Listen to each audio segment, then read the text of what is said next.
네, 그럼 이어서 이제 두 번째로 해보면 첫 번째 때 강성의 힘은 비례해서 저항을 하겠구나. 그래서 I 값의 힘에 대해서는 I 값에 비례해서 저항을 하겠다. 그래서 12분의 BH 3승이라는 우리가 구조역학에서 가장 많이 봤던 이렇게 공식이 얻어졌다. 그런데 우리가 절대 잊지 말아야 될 거는 항상 요 단면 2차 모멘트는 뭐가 중요해요? 이건 도심축에 대한 단면 2차 모멘트입니다. 그리고 직사각형일 때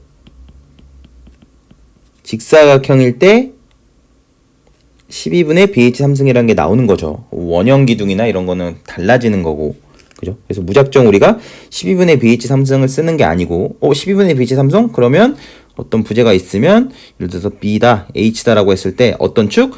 요 도심축에 대한, 자기의 도심축에 대한 이제 이렇게, 그죠?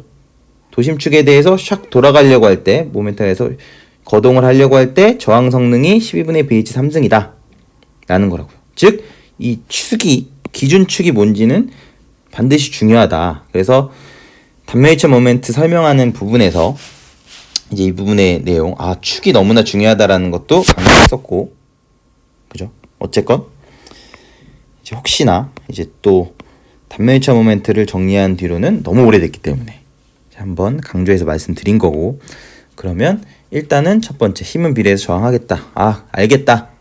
우리가 아는 가장 기본적인 지식으로부터 이 정도는 알겠다 라고 했고, 그러면 두 번째는 이런 거예요. 질량은 어디 집중돼 있어요? 또 이런 것도요. 질량은 슬라브에 집중, 뭐 이런 것도 돼 있죠. 실제로 우리가 구조 해석이나 같은 걸 하면 이렇게 1층 있고 뭐 2층 있고 뭐 3층 있다 뭐 이런 식으로 하면, 그죠? 실제로 뭐 다이아프램 막 잡고 이렇게 하잖아요, 부재들을. 그리고 요 각각에 대한 질량들이 이렇게 된다고요. 어디에 모여 있어요? 여기. 요 각층에 요 슬라브에 집중되어 있다고 보고 해석을 한다고요. 그죠?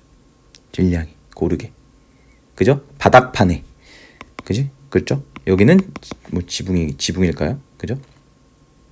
그죠? 이렇게 바닥판에 질량이 집중되어 있다. 여기는 뭐 지붕치기겠고, 그죠? 질량이 쫙 고르게 있다. 왜냐면 여기에 뭐가 있어요? 보통 콘크리트 건물은 슬라브가 있잖아요. 슬래브가.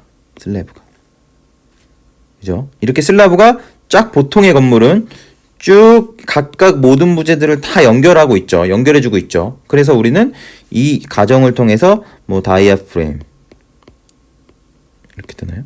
다이아프레임 스펠링 또 틀릴 수도 있는데, 다이아프레임을 이제 뭐 설정해줘서 부재별로, 그죠? 이렇게 한 다음에 뭐 고유치 해석을 하면 이제 층마다 이제 어떤 변형을 하는, 이렇게 나오죠. 이런 식으로, 이렇게 이런 식으로, 이런 거동 자체가 나오죠. 만약 다이아프레임을 안 잡아줬다면 어떻게 될 수 있어요? 각각 자유도를, 결국 이 층에 있는 자유도를 우리는 하나로 바꿔줄 수 있잖아요. 이 슬래브가. 원래 부재들 각각이 어떻게 돼요? 다이아프램을 보면 이 부재가 1번, 2번 있으면 얘네 각각 U1, U2 각각의 자유도가 각각 따로 있을 수 있는 거라고요. 그죠? 근데 이 녀석을 하나로 묶어줘서 하나의 U1으로 이제 바꿔줄 수 있다고요. 뭐가? 슬라브가. 그쵸? 이런 것도 알 수 있고.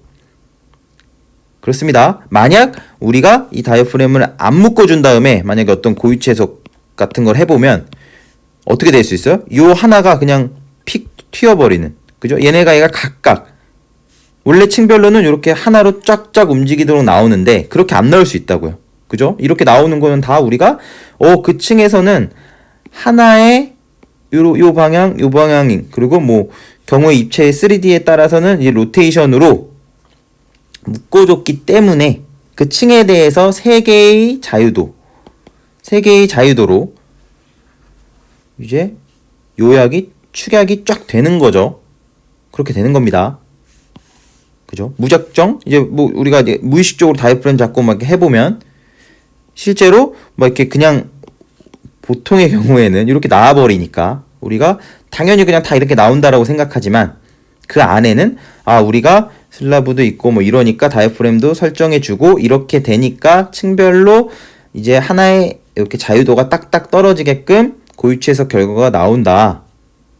그죠? 실제로 얘네를 다이프램을 하나도 안 잡아주고 하면 실제로 뭐 이런 것도 나와요. 이렇게 부재 하나가 이렇게 픽 튀는 모드도 나오고 실제 고유치 해석 해보면 그렇게 나오는 때가 있습니다. 물론 그 특정 자유도가 튀는 게 실제적으로 영향이 있는지는 뭘 봐야 돼요? 보는 이 질량 참여율을 보고 이 실제 뭐 엄청 이렇게 거번하는 게 이제 큰가 영향이 큰가 아닌지도 판별을 해봐야겠지만 그죠? 그래서 실제로 우리가 뭐 내진 성능 평가나 뭐 내진 설계나 이런 걸 할 때도 실제 이렇게 슬라브가 이렇게 쫙 콘크리트로 있을 때는 다이프램으로 해도 자유도를 쫙 축소해도 문제가 없다. 그런데 만약에 이거 하다 보니까 한 예로 막 이렇게 했고 막 실제로 막 콘크리트가 있는데 뭐 이렇게 돼 있고 슬라브가 이렇게 있고 여기는 뭐 슬라브가 아니고 뭐 뚫려 있거나 뭐 이렇다. 그럴 수 있잖아요. 그죠? 뭐 이렇게 기둥이 있는데 뭐 이쪽은 슬라브가 쫙쫙 이렇게 부재들이 있다고 치고 여기 슬라브가 있는데 여기는 뭐 오픈돼 있어요. 그죠? 그러면 뭐 이렇게 돼 있는데 이렇게 이 전체를 슬라브로 다이프램을 잡는 거는 안 됩니다. 그죠? 이 실제 설계되는 건 맞지 않습니다. 왜냐면 요렇게만 슬라브에 써서 묶어주는 건 얘네인데 이 녀석까지 그냥 해석적으로 한다고 무의식적으로 다 묶어버리면 그 실제랑 맞지 않다고요. 실제랑. 해석은 될지언정 실제랑 맞지 않다고요. 그죠? 이런 부분에 대해서도 나중에 말씀을 드릴 건데 일단은 슬래브 얘기를 하다 보니까 갑자기 다이프램 얘기를 하다 보니까 이런 것도 생각이 나서 그렇게 되면 이 녀석을 묶어주고 이 녀석은 따로따로 이제 움직일 수 있게 해줘야겠죠. 그죠? 지금 중요한 얘기는 아니었고 어쨌건 그러면 우리가 만약에 층에 그죠? 이 스토리에 슬라브의 집중이 질량들이 쭉 고루 분포가 돼 있다. 그죠? 그렇게 된다는 거 이렇게 나타내보면 이렇게 하겠습니다. 이렇게 좀 표현을 해보면 이런 식으로 되어 있겠구나. 이런 식으로 질량이 그리고 여기 횡력이 탁 치겠다. 횡력이 그죠? 각 층에 그죠? 그래서 이제 층 전단력 그죠? 각 층마다 이렇게 요거를 기준으로 그죠? 관성력은 뭐예요? 결국은 질량에다가 A 곱하는 거죠. 그래서 우리는 뭐 스펙트럼 해석 이런 거에서 뭐 M 곱하기 뭐 라지 A 뭐 이런 것도 나왔어요. 어쨌건 질량에다가 어떤 유사 가속도건 뭐 진짜 가속도건 가속도를 곱한다. 물론 우리 해석하는 거는 나중에 동력학을 공부하시면 이게 유사 가속도를 곱해서 이제 층 힘 작용하는 힘을 알 수도 있는데 일단 지금은 우리가 동력학을 보려고 하는 건 아니니까 어쨌건 얘기하게 되면 너무 이 얘기 저 얘기 많이 나오죠. 그죠? 여기 질량이 고루 분포돼 있다. 그죠? 그래서 이렇게 위에서 보면 이 녀석을 딱 보자고요. 해보면 이 녀석을 이렇게 딱 작용한다라고 해보면 그죠? 여기 질량이 고루 분포돼 있다. 분포돼 있고 관성력이 어떻게 돼요? 관성력이 딱 작용한다. 그래서 이 녀석을 딱 보면 요 질량이 딱 이렇게 요점 그죠? 관성력이 두 개가 다 똑같고 그죠? 이 직사각형이라고 했을 때 이 질량에 대한 중심점은 어디예요? 딱 생각해보면 하나의 딱 이 균일하게 쫙 관성력이 작용합니다. 여기 질량 M이 있는데 그죠? 이 직사각형 평면에 대해서 그죠? 이 녀석을 딱 나타내보면 평면에 대해서 이렇게 하중이 딱 작용한다라고 했을 때 실제로 이 두 개는 다 똑같으니까 이 평면의 중심이 여기 집중 여기 딱 요 질량이 이 전체 질량이 여기에 딱 집중되어 있다고 생각할 수 있다고요. 요 무게가 요 질량이 요 위치 딱 이렇게 내가 하중 딱 여기다가 줄 거다 이렇게 생각할 수 있죠. 그죠? 이렇게 생각할 수 있습니다. 그죠? 아까 모든 뭐 기둥이 있는데 그거를 하나의 자유도로 딱 했듯이 여기 층 질량이 쭉 있어 평면에 그러면 내가 여기서 실제로 딱 요 기하학적 중심 여기다가 딱 질량을 서메이션 해서 여기다가 힘을 딱 주겠다. 지진력을 횡력을 딱 주겠다라고 생각할 수 있다고. 그 요점을 뭐라 그래요? 질량 중심점이라고 하죠. 그죠? 이런 말 들었죠? 뭐 센터 오브 매스라고 하는 COM이라고도 하고 센터 오브 매스. 그죠? 이런 식으로 생각할 수 있다고요. 그러면 여기서 이제 기둥들이 저항을 한다. 만약에 이렇게 똑같은 기둥 4개가 저항을 한다. 지금 나는 요 질량 중심점에다 횡력을 딱 줄 거야. 어떻게 저항할 거야, 너는? 그러면 이 4개의 기둥이 지금 기둥 크기가 다 똑같아요. 아까 뭐라 그랬어요? i에 비례한다고 했죠. 근데 다 똑같아. 12분의 BH 삼성이 동일하다. 그러면 여기서 내가 100%의 횡력을 딱 질량 중심점에 가해줬을 때 이 녀석이 저항하는 거는 여기 이렇게 저항한다고요. 몇 퍼센트씩? 25%씩. 그죠? 25%씩 저항하죠? 그럼 25%는 딱 대칭적으로 저항하니까 실제적으로 저항을 하는 이렇게 예를 들어 요 저항을 하는 것에 뭐랄까 합력의 중심점이라 그래야 될까요? 합력선. 합력의 선은 어디예요? 여기라고요. 여기. 똑같다고요. 여기. 이렇게. 대칭. 여기 이렇게 저항하고 이렇게 저항하니까 요 내부 중심점은 여기겠죠? 그렇게 됩니다. 그죠? 예를 들어서 여길 중심으로 내가 만약에 요 중심점 발인용의 정리라고 하나요? 이런 거? 뭐 여기 힘에다가 합력 딱 하나의 힘으로 찾을 때 하면 요 중심점으로 나오죠? 뭐 이런 느낌으로. 그죠? 실제적으로 여기 똑같이 그죠? 이거 맞나? 그죠? 확인 한번 해보겠습니다. 여기 만약에 여기 딱 있다. 여기 1이 있다. 하중 똑같이 저항하니까.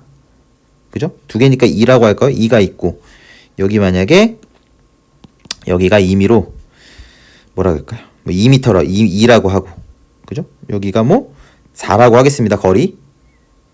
그죠? 그러면 예를 들어서 여기서부터의 거리로 2 곱하기 2 플러스 여기가 6이죠? 2 곱하기 6 한 다음에 이 녀석을 뭐로 나눠요? 이 녀석은 합력의 있지 4 곱하기 x죠? 그죠? 4 곱하기 x입니다. 합력 전체 크기에 곱하기 x가 되죠. 거리. 그러면 4 플러스 12 나누기 4가 x가 돼서 이거 뭐예요? 16이죠? 그러면 4죠. x는 4. x는 4니까 어디예요?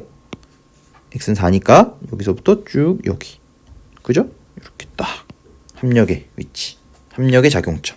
그죠? 이 저항은 아까 질량도 내가 딱 질량 중심점에 이렇게 딱. 그러면 이거에 대해 저항하는 저항력에 대해서도 이렇게 25% 저항하면 이렇게 저항하는 것도 이렇게 딱 생각할 수 있다고. 이렇게 색깔을. 그죠? 이렇게 색깔이 잘 튀지가 않네요. 이렇게. 두께를 키우면 되겠네. 두께를. 그죠? 이렇게 두께를 더 키워. 이렇게. 그죠? 질량이 내가 힘을 여기다 가하겠다. 질량 중심에 가하겠다. 그랬을 때 이 기둥 4개가 저항을 하겠다. 똑같이 25% 저항했더니 그러면 나도 너와 동일한 위치, 질량 중심점과 딱 대칭점이니까 동일한 위치에서 내가 저항을 하겠다. 뭐로? 기둥 4개로. 그죠? 그러면 결국 여기가 뭐가 돼요? 질량 중심. 저항하는 것에 대한 중심이기도 하죠?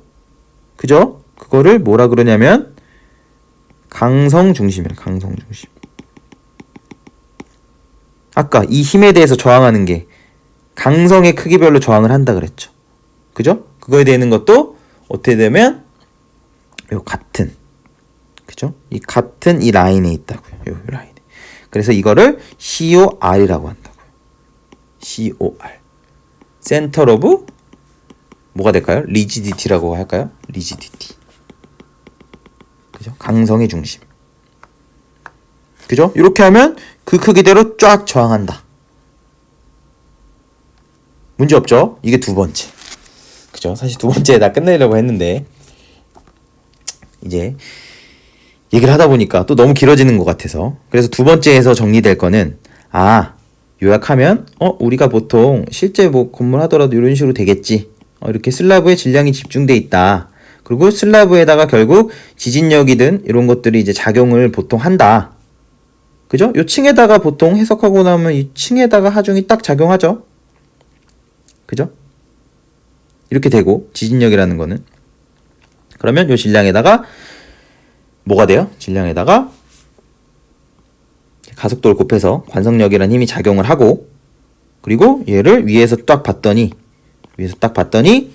요 평면에 대해서 요 기하학적 중심에 뭐가 위치하고, 내가 하중을 딱 작용시킬 건데 질량 중심점이 위치를 하고, 결국 이게 외부에서 가해지는 힘이죠. 여기다가 가속도를 유사가속도든 뭐든 곱해서 딱 가해지는 힘에 대해서, 질량 중심점에 가해지는 힘에 대해서 저항을 한다. 뭐가? 얘가 있는 수직 부재들. 즉 사실은 여기 힘 저항하는 거는 이 녀석들입니다. 기둥이나 벽체, 얘네들이 저항을 하겠죠. 저항을 한다. 반대로 쫙 저항을 한다. 저항을 해서 25%씩, 사이즈가 다 똑같으니까 이 100%의 외부에 대한 힘에 대해서 25%씩 저항을 하고, 이거를 우리가 정력 확대 배웠던 이제 발인용의 정리 이런 거를 싹 이용해 가지고 봤더니 요 질량 중심하고 같은 자금선상에 이렇게 딱 저항을 하고 있을 수 있겠더라. 그래서 요 점은 지금 이렇게 대칭 평면인 걷다가 똑같은 부재가 이제 딱 저항하고 있는, 그죠? 대칭 평면에 대해서 있을 때는 질량 중심과 강성 중심이라고 하는 게 이제 동일하게 있겠다 라는 게 바로 두 번째. 즉 두 번째에서 우리가 알아야 될 건 센터 오브 매스, 질량 중심 이런 거 어디서 많이 봤다. 실제로 구조해석 프로그램에서도 센터 오브 매스 다 주어집니다 이거. 그죠? 뭐 쿼리 이런 정보 가보면 주어지죠. 그리고 이제 강성 중심 COR이라는 개념까지 이렇게 되겠죠? 즉 부재 사이즈가 달라지면 뭐가 달라질 수 있어요? 얘네들이 달라질 수 있습니다. 이 녀석 갑자기 뭐 슬라브 뭐 중심 달라지거나 이렇게 되면 이 위치도 달라질 수 있고, 뭐 두께 달라지면, 지금은 두께가 다 똑같다고 했으니까 기하학적 평면의 중심이 센터 중심이 되지만, 뭐 슬래브가 막 방마다 막 두께가 다 다르다. 그러면 이 질량 중심도 당연히 바뀔 수는 있겠죠. 그래서 이 두 가지 개념을 이해하는 게 두 번째. 그럼 두 번째 정리도 이것으로 마치겠습니다.